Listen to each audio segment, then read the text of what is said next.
The Easter ham sat untouched on my dining room table as Aunt Patricia transformed our family gathering into what she called a necessary conversation about property inheritance. She'd positioned herself at the head of my custom-built table like a judge preparing to deliver verdicts. "Since Grandma Rose left us this beautiful estate," she announced to the assembled relatives, "we need to discuss fair distribution among the family." Beautiful estate. The 6,800 square foot home with its pool house, tennis court and 3-acre grounds that I designed and built myself over 2 years of careful planning and construction management. "Patricia's absolutely right," Uncle Mike agreed, gesturing around my living room with obvious appreciation. "This property is too valuable to leave unresolved. We should establish clear ownership shares." Ownership shares. For the house I'd purchased, designed, and built using profits from my architectural firm. My cousin Jenny looked up from her phone where she'd been photographing my custom kitchen. "I think the pool house would be perfect for my family's weekend getaways. It's like a separate apartment." The pool house, which I designed with a full kitchen and guest suite specifically for clients who wanted to see examples of luxury recreational architecture. "Jenny's got a point," her brother Tom added. "The main house could be divided between the core family members. Mom and Dad could take the master suite. I'll take the East Wing with my kids." The East Wing. My home office and private studio where I developed architectural plans for million-dollar projects. "That leaves the guest quarters for Marcus and Lisa," Aunt Patricia continued, consulting notes she'd apparently prepared in advance. "Everyone gets appropriate space based on family size and needs." Family size and needs. Marcus worked as a regional sales manager for office furniture. Lisa was a part-time bookkeeper for local small businesses. Neither had ever earned enough to afford a down payment on a starter home, let alone a custom estate. "What about Emma?" Mom asked, finally acknowledging my presence at my own dining table. "Well," Aunt Patricia said with that patient tone reserved for discussing disappointing relatives, "Emma's never shown much interest in family property or traditional responsibilities." Traditional responsibilities. Like the responsibility of earning the money to buy the land, hire the contractors, and manage the construction process that created the property they were dividing. "Plus, Emma travels so much for her architecture work," Uncle Mike added. "She barely uses this place. It makes sense to give space to family members who'll actually live here." Architecture work. The same work that had generated enough income to build the house they were currently redistributing among themselves. "I think the arrangement is perfect," Jenny said, already mentally redecorating the pool house. "Everyone gets what they need and we keep the property in the family." Keep the property in the family. The property that was already in the family, specifically in my name on the deed, mortgage and tax records. "Emma," Aunt Patricia said with magnanimous authority, "you can have the basement recreation room. It's perfect for someone who needs a quiet space for computer work." Computer work. I was a licensed architect who designed luxury homes and commercial buildings across 3 states. "That sounds very thoughtful," I replied calmly. "I'm sure this arrangement will work out exactly as you've planned." The irony would be legally binding. The family property division continued through Easter dessert as relatives claimed rooms and spaces with increasing enthusiasm. Aunt Patricia had produced a hand-drawn floor plan and was making official assignments while Uncle Mike discussed renovation ideas for his master bedroom. "The important thing," Patricia explained while marking territories on her crude map, "is that everyone understands their responsibilities. Property taxes, utilities, maintenance. We'll split everything fairly." Property taxes. On the house I'd been paying for exclusively for the past 3 years. "I've already talked to a contractor about expanding the guest quarters," Marcus said, measuring walls with his eyes. "Lisa and I need more closet space." More closet space. In the house he'd visited exactly 4 times since I'd moved in. "The pool house definitely needs updating," Jenny added, scrolling through interior design photos on her phone. "New appliances, maybe a hot tub on the deck." New appliances. For the pool house I'd equipped with professional-grade kitchen equipment and luxury finishes. "What about the tennis court?" Tom asked. "My kids would love to learn tennis, but the surface needs resurfacing." The tennis court, which I'd had professionally installed and maintained at a cost of $47,000.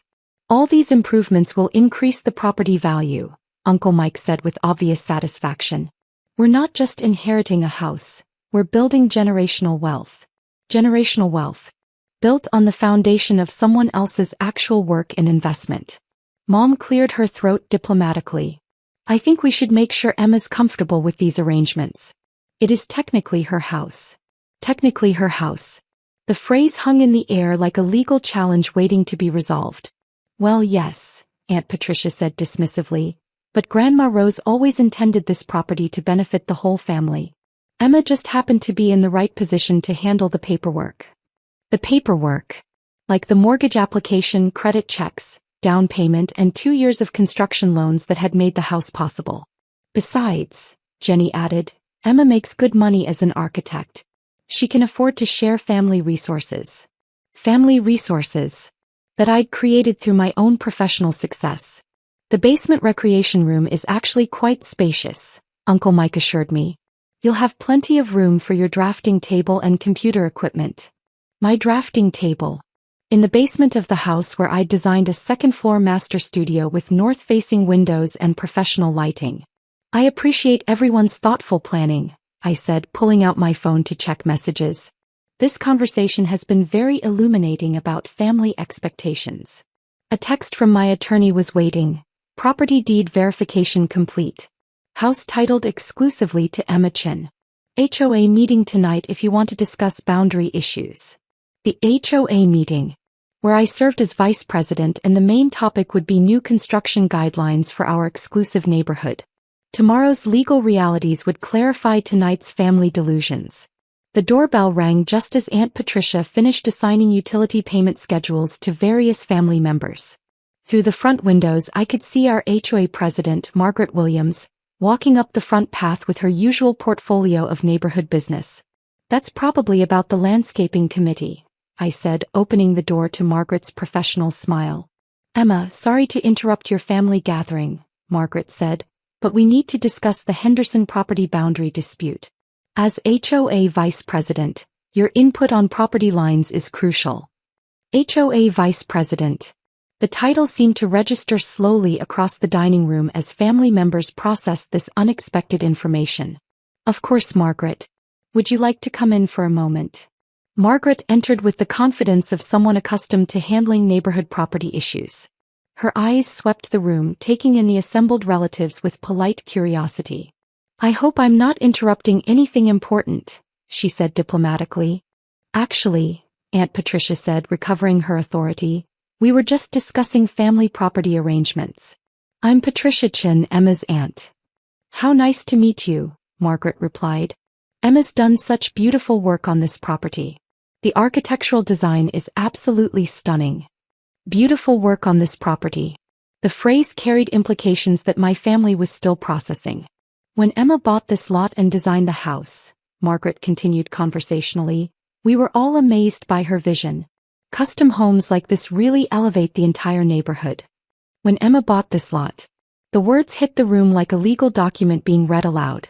I'm sorry, Uncle Mike said slowly, but there seems to be some confusion. This property belonged to Emma's grandmother. Margaret looked genuinely puzzled. Oh no, Emma purchased this land directly from the developer 3 years ago. I remember the HOA approval process for her architectural plans very clearly. Jenny's phone had stopped moving as she stared at Margaret with growing comprehension. Emma designed and built this entire estate herself, Margaret continued proudly. We've had several architectural magazines request interviews about the innovative design elements. Architectural magazines, featuring the house that my family had just spent 2 hours redistributing among themselves. The property deed shows Emma Chin as sole owner, Margaret added matter-of-factly. All HOA correspondence goes directly to her as the homeowner. Sole owner. The legal reality that invalidated every room assignment, renovation plan, and utility sharing agreement they just negotiated. Aunt Patricia's hand-drawn floor plan suddenly looked like what it was. A fantasy document with no legal foundation. The silence stretched until Margaret glanced around uncertainly. I hope I haven't said anything inappropriate? Not at all, I said calmly. You've been very helpful in clarifying property ownership details. Margaret left after a brief discussion of HOA business, promising to email the boundary dispute documentation for my review as vice president. The Easter gathering never recovered its festive atmosphere. Aunt Patricia carefully folded her hand-drawn floor plan, her property distribution authority evaporating along with her assumptions about inheritance law. "Emma," Mom said finally, "why didn't you tell us you owned the house? You never asked how I acquired the property. You assumed it was inherited and began dividing it accordingly." Uncle Mike found his voice. "But the way you let us make all those plans. You made those plans without consulting the actual property owner." I was curious to see how far the conversation would go. Jenny deleted the pool house photos from her phone while Tom quietly abandoned his East Wing renovation ideas. 6 months later, I received a family reunion invitation with a handwritten note. "Emma, so sorry about the Easter misunderstanding. We'd love to celebrate at your beautiful home again." Your beautiful home. The same home they'd spent an evening redistributing among family members. I declined politely and hosted my own gathering, an architectural showcase for local designers, featuring my custom home as an example of innovative residential design. The article in Architectural Digest included photos of every room my family had claimed, with detailed explanations of the design process and construction challenges I'd personally managed. Sometimes the best response to presumption is simply owning what's yours. The basement recreation room now serves as my wine cellar.